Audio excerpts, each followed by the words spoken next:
നമസ്കാരം. കിഫ്ബിയെ പൊളിച്ചടുക്കി സതീശൻ. അമിത പ്രതീക്ഷകർക്ക് തിരിച്ചടിയായ ബജറ്റ്.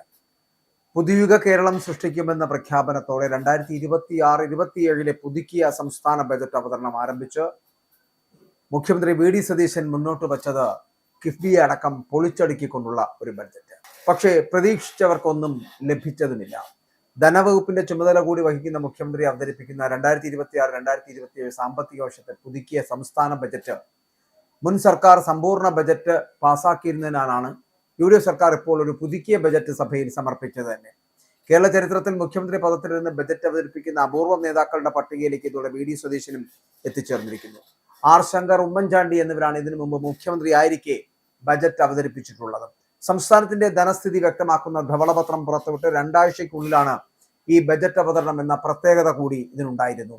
വ്യക്തമായ ജനവിധിയോടെ അധികാരത്തിൽ വന്ന സർക്കാർ പുതുയുഗ കേരളം സൃഷ്ടിക്കുവാൻ പ്രതിജ്ഞാബദ്ധമാണെന്ന് മുഖ്യമന്ത്രി ആമുഖ പ്രസംഗത്തിൽ പ്രഖ്യാപിച്ചുകൊണ്ടായിരുന്നു ബജറ്റ് അവതരണം ആരംഭിച്ചത്.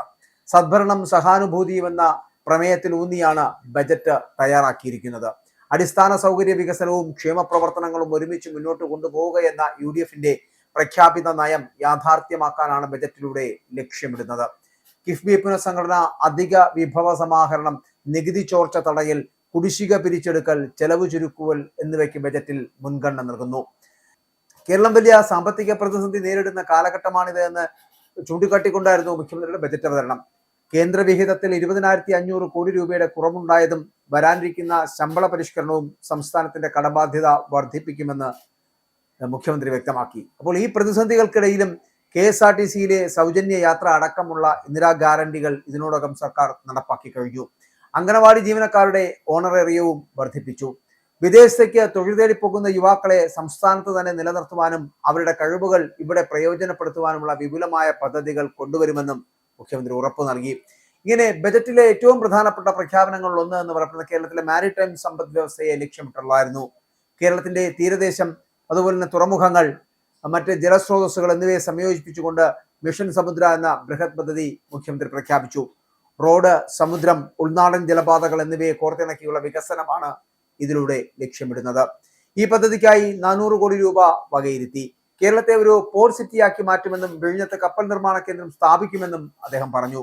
ഇത് തീരദേശവാസികൾക്ക് വലിയ ഗുണം ചെയ്യുന്നതാണ്. കൂടാതെ കൊല്ലം, ബേപ്പൂർ, അഴീക്കൽ തുറമുഖങ്ങൾ വികസിപ്പിക്കുകയും കേരള മാരിടൈം പോളിസി രൂപീകരിക്കുകയും ചെയ്യും. മാരിടൈം മ്യൂസിയത്തിനായിട്ട് 50 കോടി രൂപയും ബജറ്റിൽ മാറ്റിവെച്ചു. യു.ഡി.എഫ് പ്രകടന പത്രികയിലെ പ്രധാന വാഗ്ദാനമായിരുന്ന ക്ഷേമ പെൻഷൻ 2000 രൂപയിൽ നിന്ന് 3000 ആക്കി ഉയർത്തുമെന്ന പ്രഖ്യാപനം ഘട്ടങ്ങളായി നടപ്പാക്കാനാണ് സർക്കാർ ഉദ്ദേശിക്കുന്നതെന്ന് പറയുമ്പോഴും പ്രഖ്യാപനങ്ങളൊന്നും തന്നെ ഉണ്ടായില്ല. ഇതിന്റെ ആദ്യഘട്ട വർധനവ് ഈ ബജറ്റിൽ ഉണ്ടാകുമെന്ന് പ്രതീക്ഷിച്ചിട്ടും അതും സാധ്യമായില്ല. കോളേജിൽ പഠിക്കുന്ന പെൺകുട്ടികൾക്ക് പ്രതിമാസം 1000 രൂപ സ്കോളർഷിപ്പ് നൽകുന്നത് ഉൾപ്പെടെയുള്ള ഇന്ദിരാ ഗ്യാരണ്ടി വാഗ്ദാനങ്ങളുടെ തുടർച്ചയായ പ്രഖ്യാപനങ്ങളും ഈ ബജറ്റിന്റെ പ്രധാന ആകർഷണങ്ങളായിരുന്നു. പക്ഷേ പ്രതീക്ഷിച്ചതൊന്നും കിട്ടിയതുമില്ല. എന്നാൽ പ്രതീക്ഷിക്കാതെ ചിലത് പറയുകയും ചെയ്തു.